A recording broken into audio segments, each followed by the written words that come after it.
मौसी से संबंध जुटा, मौसा से संबंध जुटा, लेकिन विचार करिए मेरे मालिक कहते कि बच्चा, जब तुम ये शरीर नहीं पाया था, जब तुम ये धारा धरती पर नहीं आया था, उस समय तुम कहाँ था? उस समय तेरा रिश्तेदार कौन था? तुमको पता ही नहीं, या फिर तुम कभी इस बात को पता लगाने की कोशिश ही नहीं किया। आप विचार करिए, हम जब इस धारा धरती पर आए तो हमारा रिश्तेदार का परिचय कौन दिया? मेरे परिवार लोग ही ने। भाई विचार करिए, हम जब इस धरती पर पैदा हुए, माँ के कोख से पैदा हुए, तब हमको पता चला कि हमसे बड़ा भाई भी है, हमसे बड़ा बहन भी है, हमारे मौसा भी है, हमारे परिवार भी है, हम फलाने जाति के हैं, हम फलाने धर्म के हैं।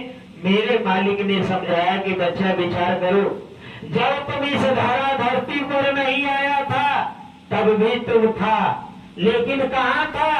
उस मालिक के घर में था। उस समय भी तुम्हारा रिश्तेदारी था, लेकिन कौन रिश्तेदार था तुमको पता ही नहीं। तो इस बात को बताने वाला कोई मिला ही नहीं, और अगर कोई मिला तो तुम वहां जाना उचित समझा ही नहीं। विचार करके देखिए, सनातन कहता है ये शरीर मरता है, ये जीवात्मा नहीं मरता। अब विचार करिए, जब हमारा और आपका जीवात्मा मरता ही नहीं है, तो थोड़ी सी सोचिए आप, हमारे पूर्वज पिताजी, दादाजी, परदादाजी इस संसार में आए और शरीर छोड़ के चले गए। हम आप तो कहते हैं कि मर गए, लेकिन मेरे गुरु महाराज ने समझाया कि बच्चा विचार करो, तेरा शरीर मरता है, तुम नहीं मरते हो। अरे तुम जीवात्मा हो, तुम अजर अमर अविनाशी हो, तुम कभी खत्म नहीं होते हो। और तुम्हारा संबंध सतपुरुष से है, तुम्हारा रिश्ता सतपुरुष से है, तुम उस अनामी प्रभु का अंश हो, लेकिन तुम्हें ये ज्ञात ही नहीं है। अब तक इस धरा धरती पर जितना भी जीव है, उस जीव को समझाने और बुझाने के लिए एक ही है जो कि संत महात्मा आते हैं, और संत महात्मा आकर के इस धरा धरती पर हम और आपके ऐसे जीवों को समझाते हैं, बुझाते हैं, जगाते हैं। और जब उनकी बात को हम आप मान लेते हैं, उनके बताए रास्ते पर चलते हैं, उनके बताए सुमरन, ध्यान और भजन की प्रतिक्रिया करते हैं, तब आपको फक्र हो जाता है कि हमने मनुष्य तन का सही उपयोग कर लिया। विचार करके देखिए, अब तक हम कहते हैं यही कि भक्ति, भजन और भाव क्या होता है। कोई मंदिर में जाएंगे, खूब ढोलक झाल कीर्तन बजाएंगे और मेरा भजन हो जाएगा। मेरे गुरु महाराज ने समझाया कि बच्चा ये भजन नहीं है, ये तुम्हारे मन को लुभाने का, मन को इधर मोड़ने का, मन को भक्ति ओर लगाने का एक माध्यम है, एक रास्ता है, एक लोभन है, जिसको सुन करके तुम्हारा मन उस झंकार में फंस जाता है और ढोलक झाल हारमोनिया के आवाज में तेरा मन वहां खींचा चला आता है। मेरे गुरु महाराज ने समझाया कि बच्चा तुम कभी विचार करके देखो, अगर तेरा इस परिवार समाज में होता है अपना, तो तुम्हारे पिता भी यहाँ है कि चले गए, तुम्हारे दादाजी यहाँ है कि चले गए, तो चले गए।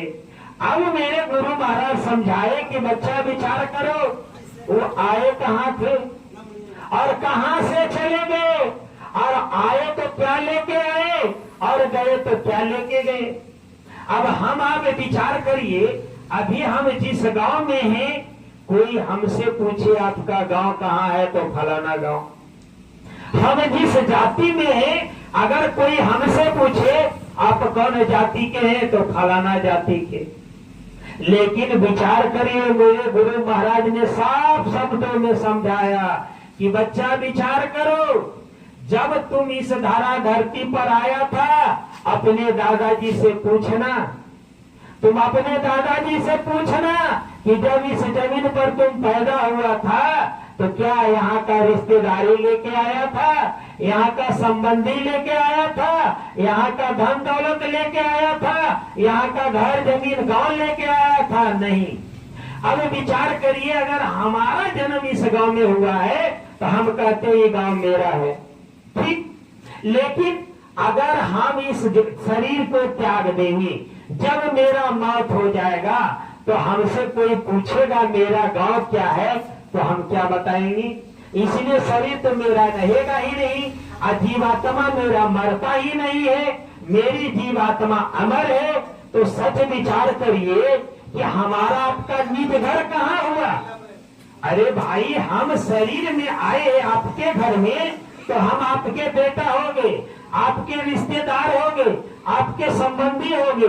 अगर ये शरीर राजस्थान में जन्म ले ले तो इसका पिता बदला, इसका घर बदला, इसका जाति बदला, इसका समाज बदला। अब विचार करिए, हम आप यहाँ आते हैं, कुछ लेके नहीं आते हैं। यहाँ आने के बाद ही हमको हर चीज मिलता है। और जैसे ही यहाँ से मेरा संबंध टूटता है, यहाँ की हर वस्तुओं पर, हर चीज पर जो हम अपना अधिकार देते हैं, वो अधिकार मेरा खत्म हो जाता। ठीक उस तरह से, जैसे थोड़ा सा एक उदाहरण समझिए।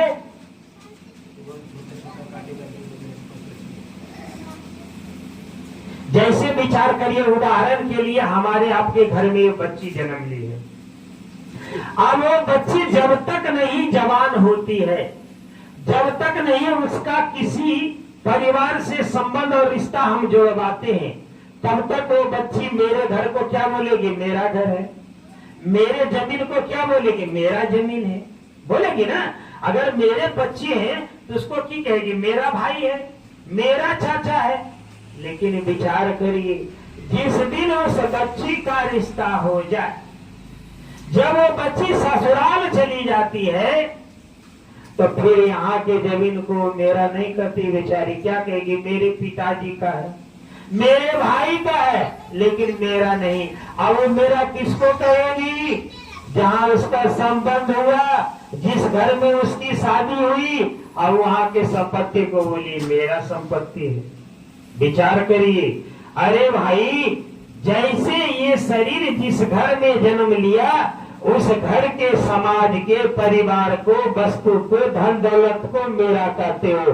लेकिन विचार करो, जैसे ही उस बच्ची का संबंध किसी और के घर में जुड़ता है, यहाँ का संपत्ति पर जो उनका दावा होता है, वो अधिकार खत्म हो जाता है और वहां पर दावादार करते हैं। मेरे भाई, यही साथ मेरे और आपके साथ होता है। जब तक हम आप इस धरा धरती पर हैं, जब तक हम इस जाति समाज में हैं, जब तक यहाँ की जातिदारी को हम गाते हैं, समाज को गाते हैं, धन दौलत को गाते हैं। लेकिन जैसे ही इस जीवात्मा का पुकार उस मालिक के घर से होता है कि चलो चलो चलो, अब टाइम तेरा पूर गया, जैसे बेटी का टाइम पूरता है तो विदा कर देते हैं, ऐसे जब इस शरीर में जो जीवात्मा है, इसका समय निश्चित है। किसी को 100 साल के लिए मिला है, किसी को 50 साल के लिए मिला है, किसी को 25 साल के लिए मिला है। आप देखते होंगे अभी इस कलयुग में कम से कम उम्र का व्यक्ति भी, अधिक से अधिक उम्र का व्यक्ति भी आ और जा रहे हैं। वो नहीं है, सतयुग एक युग था मेरे भाई। गुरु महाराज ने समझाया था कि सतयुग में एक ऐसा नियम था कि पहले पिता जाते थे, उसके बाद उसके बड़े पुत्र जाते थे, उसके बाद सेकंड वाला जाते थे, थर्ड वाला जाते थे। मतलब जो जैसे यहाँ जन्म लेते थे, वही सिस्टम से यहाँ से जाना पड़ता था। लेकिन ये कलयुग है। कलयुग में अब हमारी और आपकी उम्र छिन्न हो गई। कलयुग में मात्र 100 वर्ष का उम्र माना गया है। अब होता क्या है कि इस कलयुग में हमारा और आपका कर्म से ऐसे लदे हुए हैं कि ना जाने हमारा ये जीवन कितना दिन का है, आपका जीवन कितना दिन का है, किसी को कोई पता नहीं है। मेरे भाई हमारी बात को थोड़ा समझने का कोशिश करिएगा, अर्थ का अर्थ मत लगाइएगा। इस कलयुग में देखिए, बाप रहते हुए कभी बेटा खो जाता है, बेटा रहते हुए कभी बाप खो जाता है, पति रहते हुए कभी पत्नी खो जाती है, पत्नी रहते हुए कभी पति खो जाते हैं। कहने का मतलब है इस कलयुग में अब वो नियम नहीं रहा। अब जिसकी जितना उम्र है, अब कब कौन चला जाएगा कोई नहीं जानता। इसीलिए मेरे गुरु महाराज ने बोला कि बच्चा ये कलयुग है, इस युग में भक्ति बड़ी सरल है, लेकिन कब, जब बात को समझोगे तब। आप देख लीजिए, सतयुग में लोग की उम्र बहुत लंबी होती थी, 10-10 हजार बरस का उम्र होता था। आप जानते हैं 100-200 बरस तक तप करते थे, घर दुआर छोड़ के, बाल बच्चा छोड़ के, जंगल में अरे तप करते करते उनके शरीर पर दुभी जन्म जाता था। आप इतिहास पढ़ के देखिए। लेकिन ये कलयुग है, कलयुग में अब हमारा आपका उतना उम्र नहीं है, हमारा आपका उम्र छीन होते जा रहा। इस काल के देश में आके हम आप ऐसे बंध गए हैं, हम आप माया के नगरी में आके ऐसे बंध गए हैं कि हमारे और आपके ऊपर माया का ऐसा जाल मर गया कि हमको अच्छा और गलत का अंदाजा ही नहीं है, सही और गलत का अंदाजा ही नहीं है, झूठ और सच का अंदाजा नहीं मिलता है। हम आप ये बात समझते हुए, ये बात जानते हुए, ऐसे वस्तु के लिए, ऐसे ऐसे सामान के लिए हम आप दिन रात संघर्ष करते हैं, दिन को रात और रात को दिन बना देते हैं। लेकिन हम आप ये जानते हुए कि वो मेरा काम आने वाला नहीं है। तो मेरे गुरु महाराज ने समझाया कि देखो बच्चा, ये कलयुग है, इस युग में मालिक को प्राप्त करना बड़ा आसान है, लेकिन कब, जब आपको विश्वास हो जाए। जब तक नहीं विश्वास होगा आपका कल्याण नहीं हो सकता है। आप देखिए, साफ लिखा है ग्रंथों में, साफ लिखा है कि कलयुग केवल नाम आधारा, असुमर सुमर नर उतरहि पारा। अब कलयुग में मात्र नाम का आधार है, उसको सुमरना है, उसको आद करना है। अब हम आप सुमरने का मतलब यही समझ रहे थे कि इस मुंह खोल करके अब जो भी हमको भगवान का नाम बता दिया जाए उसको हम जोर जोर जोर से चिल्लाते रहे, जैसे सीताराम सीताराम सीताराम, है न। अब हमारे गुरु जी महाराज बता दिए तो जय गुरुदेव जय गुरुदेव जय गुरुदेव दिन रात करते रहे, ये मुंह खोल करके। ऐसी बात नहीं, मेरे महाराज ने समझाया कि बच्चा, इस चौपाई के आगे एक और चौपाई है, उसको भी समझ लो।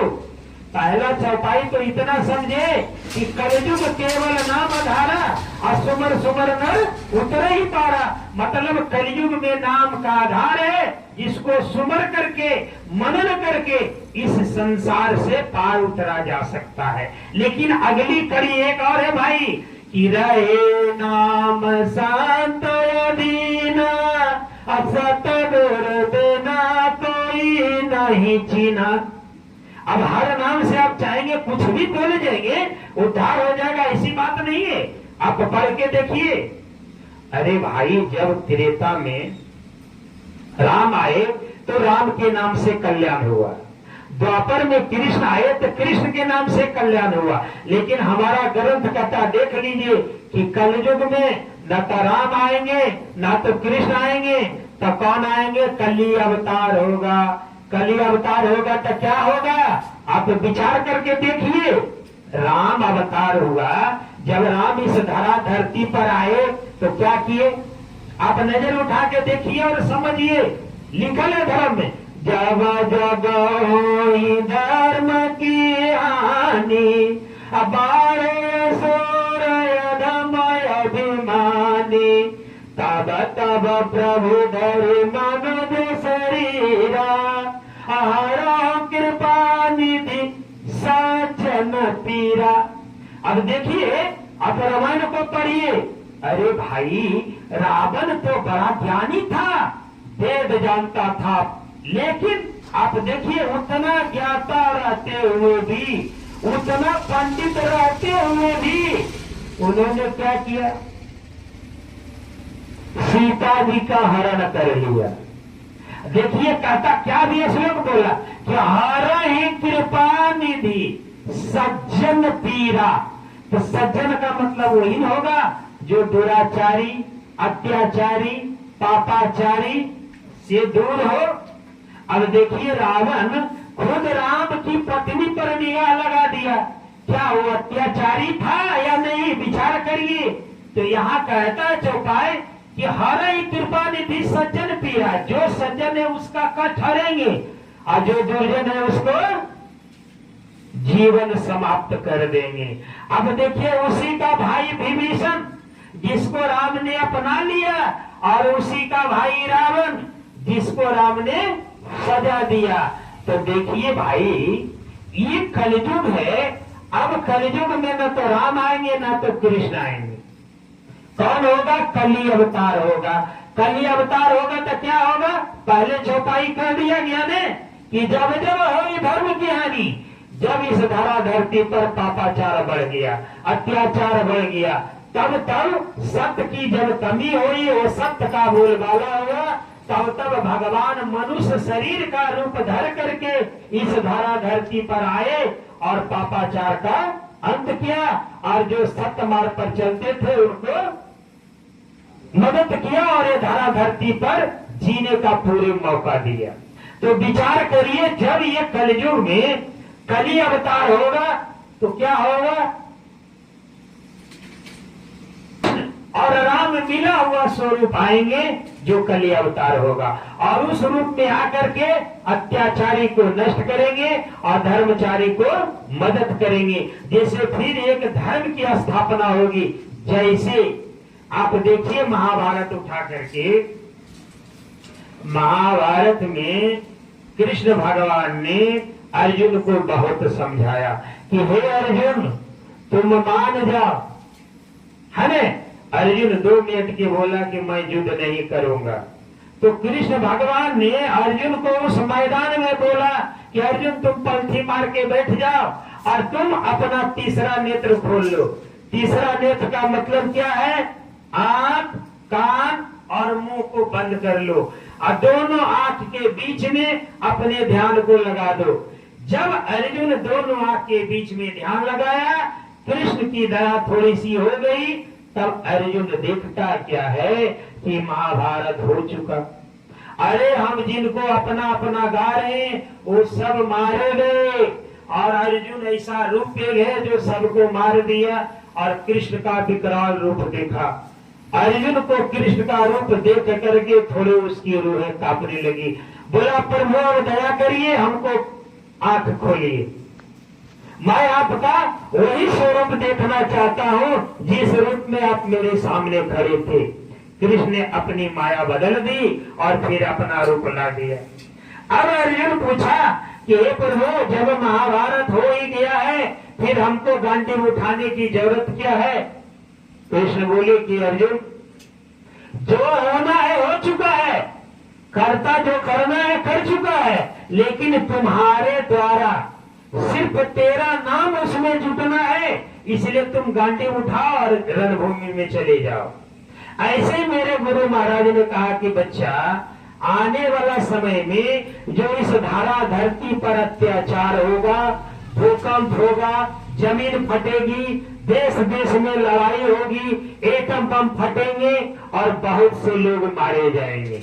ये सारी संरचना हो गई है, लेकिन कुछ जीवों का बचाव होगा। मैं उसको बचाने के लिए अपना रचना रच दिया हूँ, लेकिन एक माध्यम है, तुम मेरे शिष्य हो, तुम जाके शाकाहारी का प्रचार कर दो, गांव गांव में सत्संग कर दो, लोगों को समझा बुझा दो, माने या ना माने, मेरे मालिक ने समझाया तो लोगों को समझा दो।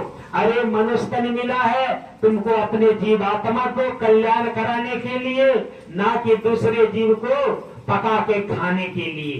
तुम विचार करो, अगर राम जिस घर में जन्म लिए थे, क्या कभी वहाँ मांस मछली का प्रचलन था मेरे भाई? जिस घर में कृष्ण जन्म लिए वहाँ कभी अंडा मुर्गी का प्रचलन था? अरे क्यों कृष्ण को माखन चोर बोल दिया, मछली चोर क्यों नहीं कह दिया? क्यों? कि उस घर खानदान में इससे दूर था, वहां सिस्टम था, ऐसा विचार बना रखा था, इसीलिए तो उस घर में राम का दुष्प्रभाव हुआ। राम उस घर में जन्म लिए, उस घर में कृष्ण जन्म लिए। मेरे भाई विचार करिए, हर व्यक्ति सोचता है कि मेरे घर में बेटा हो, मेरे घर में पोता हो, बड़ा संस्कारवान हो, बड़ा लक्ष्मीवान हो, बड़ा गुणवान हो, बड़ा कदरदान हो, मतलब हमारे बुढ़ापे में मदद करे, मेरे घर परिवार समाज की लोक मर्यादा को निभाए। कैसे निभाएगा? अरे भाई, जैसे आप बनाओगे असर तो उसी का पड़ेगा। जब हम घर में मांस मछली मदिरा पान करेंगे तो क्या मेरा बच्चे पर असर नहीं पड़ेगा? मेरा बच्चे का विचार नहीं बदलेगा? और हम सपना देखते हैं कि मेरा आने वाला पीढ़ी बड़ा धर्मवादी हो, बुढ़ापे में हमको बहुत सहारा दे और हमें इज्जत कदर करे। अरे भाई, जब हमने इज्जत कदर करना नहीं सीखा तो मेरा बच्चा क्या सीखेगा? मेरे गुरु महाराज ने कहा कि बच्चा विचार करना। अरे तुम्हारे साथ जो समस्या आ रही है ना, वो तुम्हारे दिमाग का ही कुरफात है और कहीं से समस्या आई नहीं है। तुमने ही अपने खान पान को बदल दिया, तुमने ही चली हुई परंपरा आ रही थी उसमें बदलाव कर दिया। क्यों? अपने जिह्वा के स्वाद के लिए तेरा मन मचल गया। क्यों? कि मन पर तुम काबू नहीं रहा। और जब तक न मन पर होगा काबू, तुम नहीं बनोगे बाबू, मन बहका के ले जाएगा वही। आप विचार करके देखिए, मेरे गुरु महाराज ने समझाया छोटा सा एक उदाहरण कि बच्चा विचार करो, एक घोड़ा है, मन को घोड़ा से तुलना किए कि देखिए इस संसार में सबसे तेज बलिष्ठ दौड़ने वाला घोड़ा ही कहलाता। भले हाथी का अधिक बल हो, लेकिन दौड़ में घोड़ों के बराबर नहीं हो सकता है। अगर उससे तुम सवारी कर रहे हो तो तुम अच्छा दूरी, अच्छे जगह पर, कठिन पहाड़ पर भी घोड़े के सहारे चल सकते हो। लेकिन कैसे? घोड़ा को लगाम लगाना होगा। लगाता है ना, घोड़ा को देखते हैं लगाम लगाता है, तब घोड़ा बस में रहता है। अगर इधर हिला तो इधर लगाम खींचा, उधर बहका तो उधर लगाम खींचा, ज्यादा उछलने का तो लगाम खींचा कि रुक जा। मेरे गुरु महाराज ने समझाया कि बच्चा बस इतना समझ लिया, इतना ही तेरे काफी है। अभी विचार कर लो, तुम्हारा मन है जो घोड़ा है और तुम्हारी जीवात्मा उस पर सवार है। जैसे तुम एक घोड़े पर सवार हो जाओ, अब घोड़े का घुड़सवारी करो। अगर घोड़ा का लगाम तेरे हाथ में नहीं है तो फिर तुम्हारा घोड़ा तेरे बस में रहने वाला नहीं है। विचार करके देखिए, आप घोड़े का घुड़सवारी करा लीजिए और लगाम अगर आपके हाथ में नहीं है तो घोड़ा कहाँ जाएगा? अरे न जाने पहाड़ पर से 13 सातल में कूद जाएगा। अरे वो अपने तो जाएगा, आपको भी जहन्नम में पहुंचा देगा। मेरे गुरु महाराज ने समझाया कि बच्चा विचार करना। एक उदाहरण दिए कि जैसे घोड़ा पर तुम चढ़ते हो और घोड़े का घुड़सवारी करते हो, ऐसे ही समझ लेना मन तेरा घोड़ा है और तुम्हारे घोड़े पर, मन पर तेरी जीवात्मा का सवारी है। अब तुम्हारा ये जीवात्मा उस पर है और मन है घोड़ा। मन बड़ा चंचल होता है, इसको लगाम रखो। अब अगर तुमने बढ़िया लगाम रखोगे, सिस्टम नहीं जानोगे तो घोड़ा भाग जाएगा और तुम्हारा वो मनुष्य तन व्यर्थ चला जाएगा। इसीलिए मनुष्य तन तुमको मिला था कर्म करने के लिए, अपने जीवात्मा का कल्याण कराने के लिए, लेकिन तुम इस बात को समझ नहीं पाया। ये बात कौन समझाते हैं? संत महात्मा। भाई संत महात्मा क्यों बात को समझाएंगे? विचार करने की चीज है। आप विचार करके देख लीजिए, जब इस धारा धरती पर कलयुग आया तो सबसे पहले कबीर साहब आए। तो कबीर साहब आए तो उन्होंने लोगों को समझाया और उन्होंने साहेब बंदगी नाम को जगाया। तो उस समय कबीर साहेब ने लोग एक दूसरे से मिलते थे तो साहेब बंदगी, साहेब बंदगी। अब साहेब बंदगी कोई इंसान का नाम नहीं था, साहेब बंदगी कबीर साहब का नाम नहीं था, साहेब बंदगी उस मालिक का नाम था जिस मालिक के नाम को कबीर साहब ने जगाया। कैसे जगाया भाई? तो अपने अंदर कैसे जगाए? तो वो अपने गुरु से ज्ञान लिए और उनको गुरु ने ज्ञान दिया कि बच्चा जिस मालिक को तुम खोज रहे हो, जिस भगवान को पाना चाहते हो, वो भगवान कहीं दूर में नहीं है। अरे जिस मंदिर को तुम बना दिया, जिस पत्थर से मंदिर को बनाया, तुम वहां भगवान को बैठाया, वो तुम्हारी विचार धारणा थी। लेकिन कभी विचार किया ये शरीर रूपी मंदिर को किसने बनाया? कोई बता दे, अरे भाई हम जिस मंदिर को बनाते हैं उसका ईंट, सीमेंट है ना, और जो मटेरियल रड लगता है उसका तो फैक्ट्री हिंदुस्तान में है। लेकिन कोई बता दे कि हमारा आपका जो शरीर तैयार होता है इसका फैक्ट्री कौन देश में है जहां ये शरीर तैयार होता है? कोई बता सकते हैं?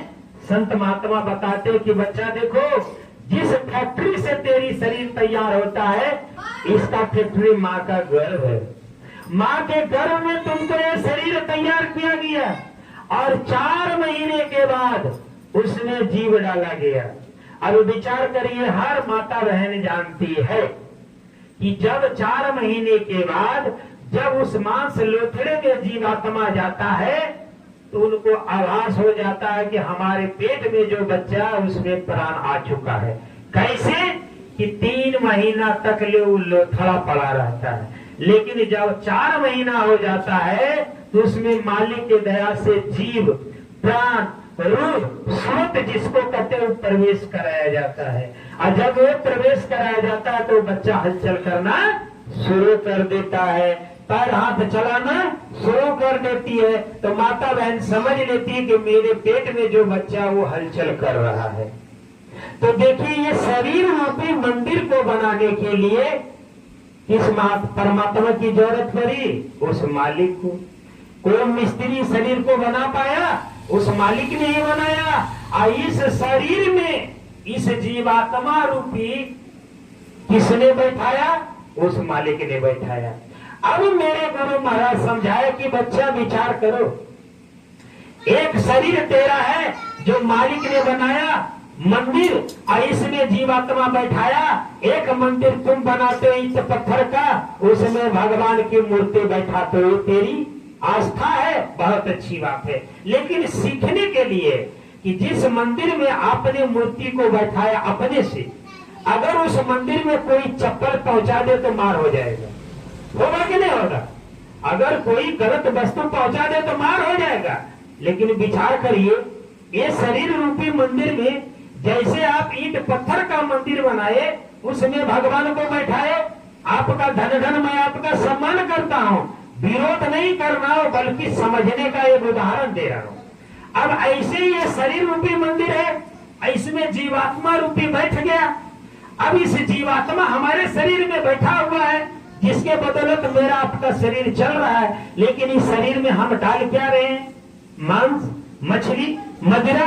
अब विचार करिए, जब हम ईंट पत्थर का मंदिर बनाए, उसमें हम अपने भगवान को बैठाए, तो हमारे अंदर विचार है कि नहीं ये मंदिर पवित्र है, इसमें जूता चप्पल नहीं जाना चाहिए। और हमने शरीर जो बनाया, इस मंदिर में हमने मांस का लोथड़ा डाल दिया। अब विचार करिए, भगवान कितना खुश रहेंगे? विचार करिए। तो कबीर साहब साफ बोले कि गलती हमारी है, हम ही आप हैं जो इस काल के जाल में फंसते जा रहे। हमारा कर्म ही हमको और आपको उजरा रहा, हम जान ही नहीं रहे कि सच्चाई क्या है। तो जैसे हम आप शरीर में परमात्मा के दिया हुआ अंश जो जीवात्मा है, ये जीवात्मा मालिक का है। तो देखिए, विचार करिए, अभी गांव घर में देखते हुए पहले मंदिर में भजन होता था तो पहले वो सुमरन गाते थे, है ना? सब गाते होंगे कि सदा भवानी दाहिनी असनम करे गणेश, 5 देव मिल रक्षा करे, ब्रह्मा विष्णु महेश। मेरे भाई, इस शब्द का अर्थ कभी समझने का कोशिश हम आपने की। सदा भवानी दाहिनी, सन्मुख रहे गणेश, और 5 देव मिल रक्षा करें, ब्रह्मा और विष्णु महेश। मेरे भाई, 5 देवता रक्षा कर रहे किसको? अरे ईंट गारे का जो मंदिर बनाया, उसके दीवार पर हमने लिख दिया है कि 5 देव मिल रक्षा करे ब्रह्मा विष्णु महेश। आपका ऊंट के दीवार का रक्षा नहीं कर रहे हैं, अरे आपके शरीर रूपी मंदिर की रक्षा कर रहे हैं। अब पांचों देवता आपके शरीर में ही है। बुधा मार्ग में गणेश जी है ना, इंद्रिय मार्ग में शंकर जी, लाभी में विष्णु जी, आपके सीने में शंकर और पार्वती जी, आपके कंठ में अद्य महाशक्ति। अब सोचिए पांचों देवी देवता इस शरीर रूपी मंदिर की हिफाजत कर रहे हैं, लेकिन हम भजन में तो गा लेते हैं कि 5 देवता रक्षा करें और मंदिर की दीवार पर लिख देते। अरे वो मंदिर की दीवार को रक्षा नहीं कर रहे, ये शरीर रूपी मंदिर को 5 देवता रक्षा करते। और कब तक? जब तक हमारे और आपके शरीर में जीवात्मा रहती है। लेकिन हम आप इस बात को जानते ही नहीं है, और अब तक हम आप यही समझ रहे हैं उसकी हिफाजत और इसकी दुर्दशा। तो फिर क्या होगा? इसलिए हम आपसे यही कहने आए हैं कि हम आप अब तक जो कुछ कर लिए, जाने अनजाने में जो गलती होती है उसकी माफी हो जाती है। हम आप विचार करिए, हम अपने को सनातनी कहते हैं, हम अपने को हिंदू कहते हैं, हम अपने को राम के मानने वाले बोलते हैं, हम अपने कृष्ण के वंशज को मानते हैं। मेरे भाई विचार करो 2 मिनट, अगर हमारे आपके दादा परदादा कोई ऐसा काम किए जिससे गांव समाज में उनका बोलबाला है, अब तक बड़ाई हो रहा है, अगर हम उनके वंशज के व्यक्ति हैं और कोई गलत काम कर दे तो गांव समाज ये बोलेगा देखो फलाना का पोतवा साला ठीक निकला। अरे बाप दादा का नाम डुबा दिया, बाप दादा इसका ऐसा विचार का नहीं था, लेकिन ये खानदान वंश